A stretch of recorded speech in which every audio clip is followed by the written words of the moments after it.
Gabriel Mendes, membro do Conselho Estadual de Educação de Minas Gerais e ativista pela liberdade educacional, a presença do doutor em Filosofia e Ciências da Educação, Wagner Bandeira Adriola. Professor Wagner, bom dia também. Bom dia, meu caro Nonato Albuquerque. Imensa satisfação estar aqui convosco. Bom, muito obrigado pela sua presença, pela presença do professor Gabriel Mendes. Eu já havia, vou até pedir ao ouvinte que queira fazer perguntas, 981543814, pode utilizar o chat do Jornal Jangadeiro, do YouTube. A gente já estava ouvindo aqui a colocação feita pelo professor Gabriel em relação às mudanças. O novo ensino médio, na sua opinião, tem erros, tem acertos? Quais aqueles que possam ser listados? Tem alguns erros que significam você diminuir a oportunidade para alunos, por exemplo, da rede pública de ensino. Os tais itinerários formativos, eles deixam ao sabor da escola a oferta de tais ações de formação. Então, imagina, Nonato Albuquerque, você que tem um jovem do ensino médio que tem pretensões em cursar uma área de engenharia, e na escola em que você está matriculado, por conta de diversas dificuldades e limitações, esse percurso formativo não é ofertado. Você vai ter que buscar outra escola para aderir aos seus interesses e motivações. Esse é um dos aspectos que fragiliza essa atual proposta voltada ao ensino médio, viu, Nonato Albuquerque? Isso é um dos aspectos a limitar esse modelo atualmente em voga. Deixa eu ouvir o professor Gabriel Mendes. O que é que o senhor pode avaliar da colocação feita pelo professor Wagner, Gabriel?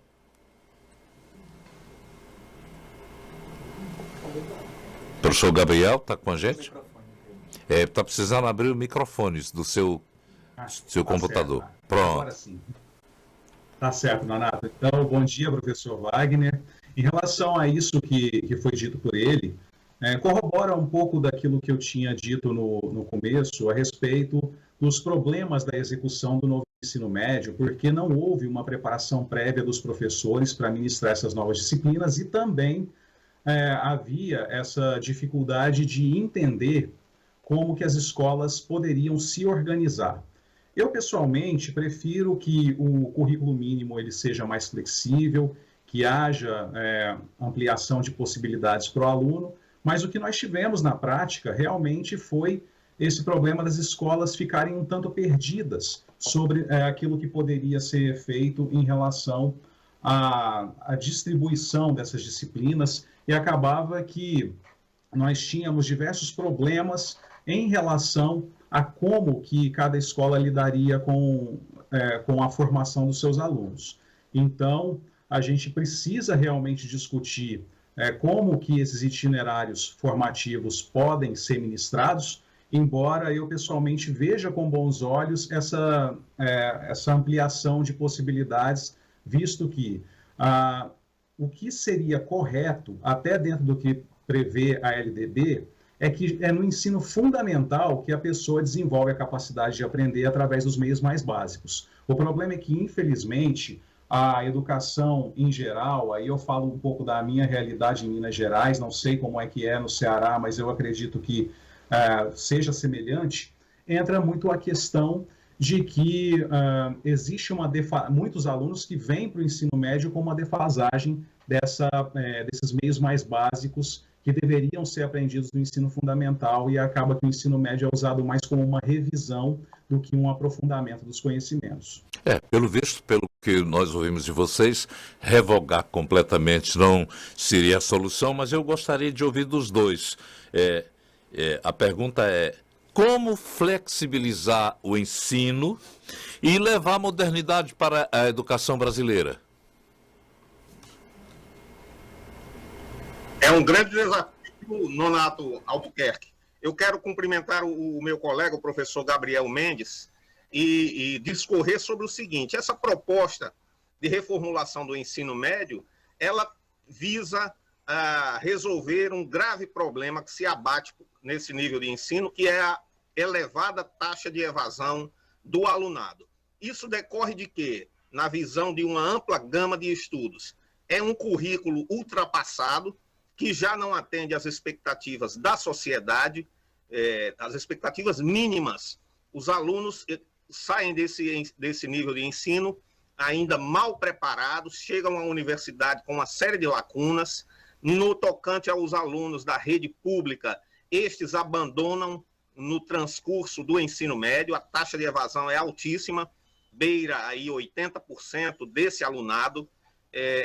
Então, nós estamos afugentando esses alunos. Reformular esse currículo, torná-lo mais aderente aos anseios de uma sociedade que vive em um mundo tecnológico, dar uma olhada nos anseios e nas expectativas da própria sociedade, o que a sociedade requer de um aluno que esteja cursando o ensino médio. Então, a reformulação do ensino, de modo a ser aderente às demandas de uma sociedade plural, moderna, tecnológica, é um dos grandes desafios, aliado ao fato de que nós devemos preparar esses alunos não somente para a universidade. Nós deveríamos ter um modelo como a Alemanha tem.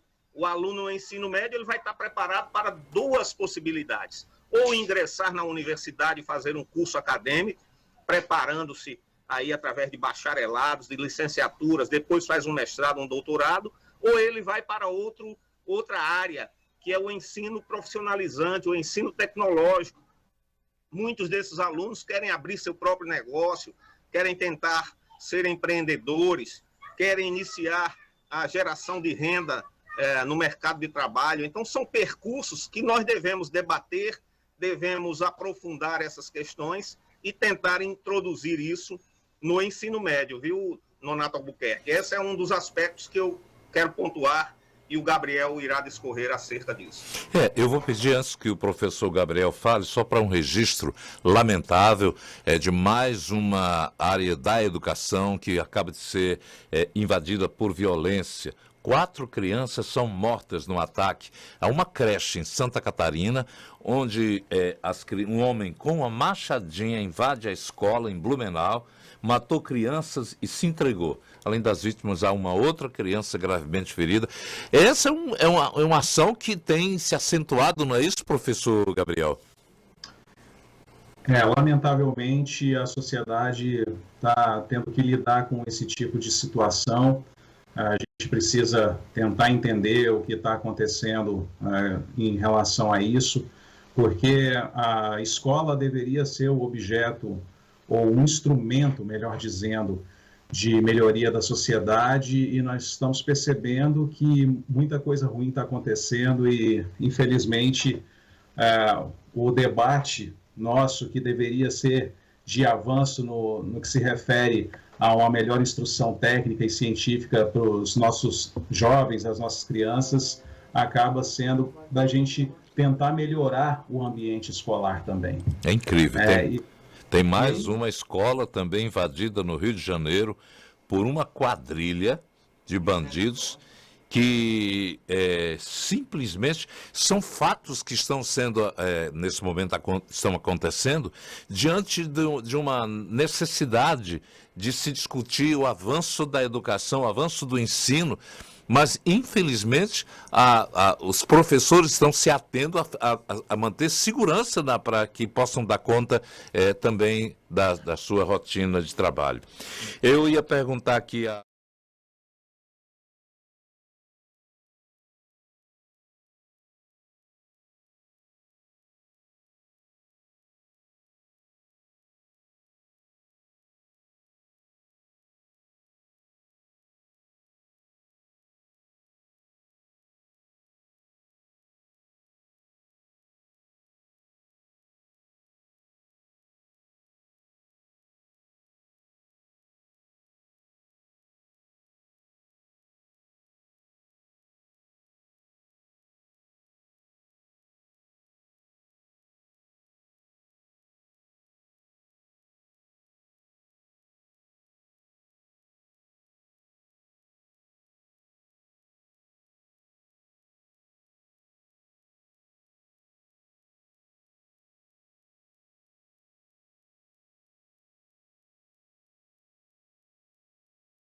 Palavras que eram usadas para o 140, diminuiu, resumiu a tudo.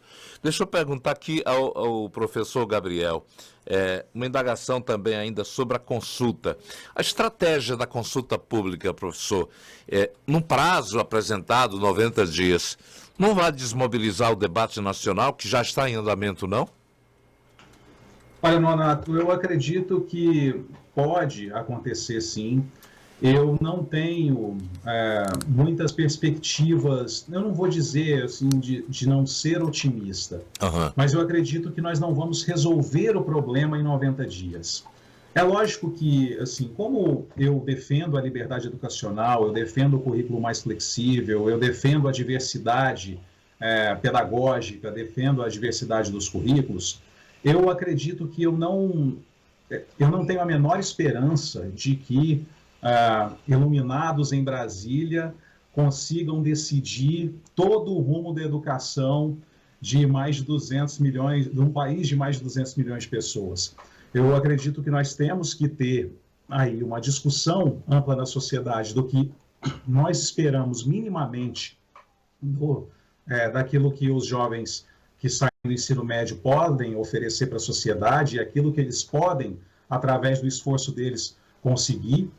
Mas eu não acredito que a solução venha especificamente de burocratas. Eu creio que as escolas elas devem ter mais autonomia pedagógica para buscar os seus rumos, e isso acontece muito em países onde a educação funciona bem, onde as avaliações internacionais estão bem à frente do Brasil, mas o que a gente precisa pensar e discutir com a sociedade é justamente modelos de sucesso, pensar em cases que acontecem inclusive aqui no Brasil, porque a educação pública ela é tida como algo intrinsecamente ruim, porque em todos os lugares é assim, e na verdade não, você tem bons cases que podem ser implementados no Brasil afora. Só que, infelizmente, como eu disse anteriormente, muitas vezes essas discussões, essas consultas públicas, elas acabam sendo contaminadas com pautas corporativistas e por conta dessa centralização em excesso que nós temos em educação em Brasília, nós não temos a possibilidade de pensar em alternativas que já estão sendo executadas e que a gente poderia replicar com uma maior celeridade. Interessante, porque uma pesquisa sobre a reforma, uma pesquisa do SENAI, o Serviço Nacional de Aprendizagem Industrial, e do SESI, sobre as mudanças que estão sendo realizadas, apontam o total desconhecimento da população sobre a reforma. Parece que não passa pela contribuição que podem dar alunos, que podem dar pais de alunos, que podem dar os professores, que são eles os vetores principais dessa mudança também para colocá-las na prática, não é isso, professores? Sem dúvida alguma. O que nós vemos é uma ampla desmobilização social em torno de uma temática que afetará a formação dessa juventude entre 15, 17, 18 anos. Pais, professores, gestores escolares estão distanciados, estão de forma muito passiva agindo diante de uma oportunidade. Nós temos que ver isso como uma oportunidade que o MEC nos põe para debater, para fazer propostas, apresentar propostas. O professor Gabriel foi muito feliz quando diz do excesso de centralismo da nossa educação.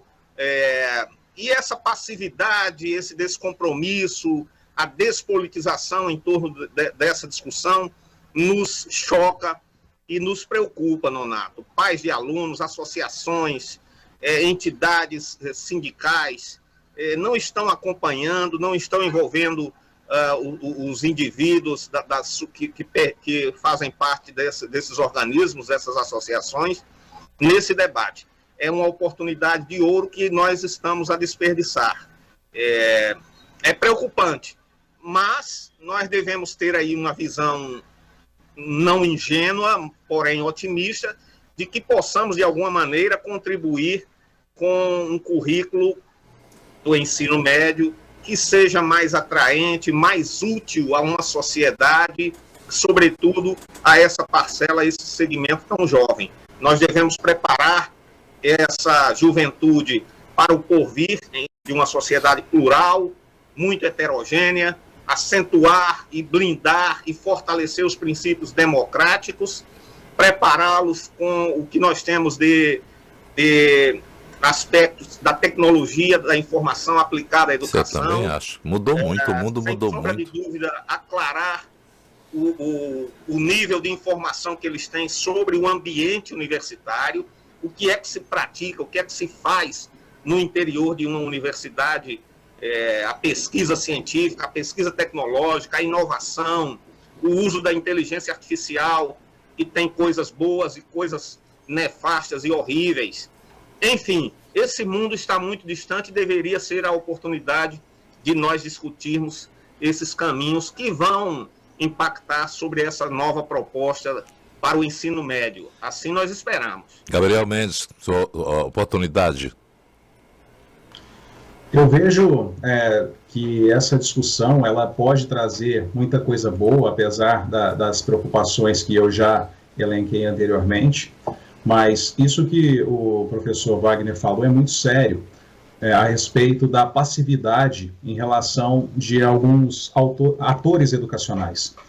Você percebe que os pais muitas vezes estão omissos, alguns professores estão simplesmente esperando vir as ordens, digamos assim, para serem executadas, quando poderiam discutir novas formas de pensar esse novo ensino médio, e a gente precisa aproveitar, já que existe essa oportunidade de também estar discutindo da sociedade aquilo que pode ser melhor para todos os estudantes que chegam ao ensino médio. Como foi dito anteriormente, é evidente que nós temos aí um problema muito grave, que existem alguns movimentos que defendem a revogação total do ensino médio, mas a gente precisa lembrar que, do jeito que estava, não é algo que a gente deve aceitar que retorne, porque o ensino médio ele não era bom. E aí, lógico que nós tivemos aí uma tentativa agora de melhora, percebemos algumas dificuldades e onde estão essas dificuldades, e é hora de melhorar. E aí a gente precisa pensar em todas essas questões, filtrar aquilo que pode ser apenas pauta que vai ser mais voltada para interesses de corporações, e pensar naquilo que vai ser de fato importante para a educação dos nossos jovens, que é o que mais importa. Oportunidade agora o ouvinte, o internauta que está nos enviando mensagens a respeito do tema. De quem? De origem? De onde é? Márcio. Vamos ver aqui. Márcio. Bom dia, Nonato. Tudo Bom dia. bom? Meu nome é Márcio. Eu escutando aí a conversa, a discussão aí dos dois professores sobre a reformulação aí do ensino médio. E eu achei, concordo plenamente com o professor, acho que é Gabriel, né? Que ele fala que, assim, existe uma grande questão aí do ensino fundamental, né?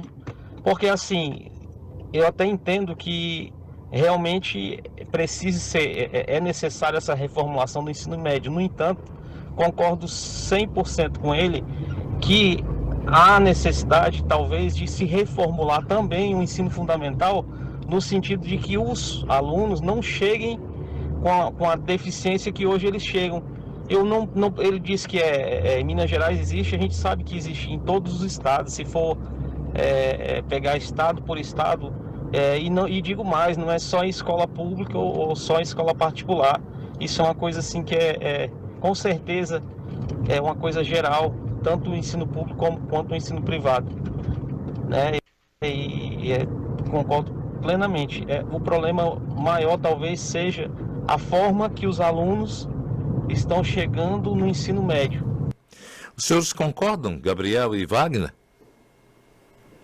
Bom, eu estou plenamente de acordo com isso que foi dito. A gente até entrou nessa discussão falando justamente disso, né? Que na LDB existe uma divisão muito clara do que é o ensino fundamental e o que é o ensino médio, né? Que o ensino fundamental é feito para desenvolver a capacidade do aluno de aprender através dos meios básicos, então o correto seria que ele já chegasse no fim do ensino fundamental com pleno domínio da leitura, da escrita, né, do desenvolvimento das operações matemáticas mais básicas, e a partir disso você também tem aí o desenvolvimento da capacidade de aprendizagem, o conhecimento de habilidades, e o ensino médio seria para consolidar esses conhecimentos e começar um aperfeiçoamento visando o ensino superior ou técnico, dependendo da escolha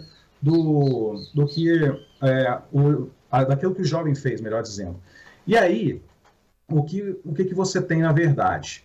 Você tem aí uma transição que é muito questionável a maneira que ela é feita, justamente porque os alunos eles não chegam no ensino médio com esse conhecimento pleno, e acaba que você tem aí claramente uma dificuldade de você transmitir novos conhecimentos ou aperfeiçoar. Um exemplo mais claro que eu vejo disso é o ensino de língua estrangeira. Você percebe que, enquanto em outros países, os alunos que estudam 4 anos, mais ou menos, língua estrangeira, já saem da escola regular fluentes, minimamente. Isso acontece em vários países da Europa. Enquanto aqui no Brasil, um aluno fica durante 7 anos aprendendo o verbo to be e não sai da escola aprendendo inglês de fato, justamente porque existe uma metodologia inadequada, né? Isso não necessariamente tem a ver com a má qualidade do professor, porque muitas vezes você percebe que o professor entende o que está fazendo, mas tem aí uma dificuldade que é multifacetada. Você tem problemas aí da necessidade de nivelar os alunos e acaba nivelando eles por baixo para não deixar com que a evasão seja um problema. Você tem aí uma metodologia inadequada, enfim. Tem diversas questões que a gente tem que levar em consideração, mas que a gente tem que ter um objetivo muito claro, que o ensino fundamental é para aprender o básico e o ensino médio é para aperfeiçoar. Só que o que a gente tem, justamente por conta dessa precariedade do ensino fundamental, muitas vezes o professor ele acaba tendo que voltar em algumas questões. Agora o nosso Wagner Bandeira Andriolo, doutor em filosofia, também falando a respeito da colocação do nosso ouvinte. Muito bem, eu quero aprofundar o que diz o professor Gabriel, tocando aqui em 3 pontos nevrálgicos do nosso modelo educacional, que vai da educação infantil até as portas da universidade. Primeiro ponto que é crítico nesse modelo nosso: escolas que se ressentem do tempo integral. Nonato, todos os países desenvolvidos têm nos seus modelos educacionais uma escola que funciona em tempo integral. Uma escola de tempo parcial como a nossa não vai levar a lugar nenhum, a não ser ao fracasso escolar, já aqui cantado em verso e prosa pelo professor Gabriel. O nosso ensino fundamental não desenvolve, na maioria dos estudantes, dos alunos, as suas competências basilares. Crianças em torno de 9 anos, no 2º ano, na 2ª série do ensino fundamental, estão lá sem saber escrever ou escrevendo muito mal, sem saber ler, não conseguem interpretar um texto, não conseguem identificar informações implícitas, não conseguem fazer inferências, um problema gravíssimo. Então, esse é o primeiro aspecto. O tempo integral tem que ser imediatamente institucionalizado em todas as escolas, de todos os níveis de ensino, público ou privado, no nosso país. Esse é o primeiro desafio.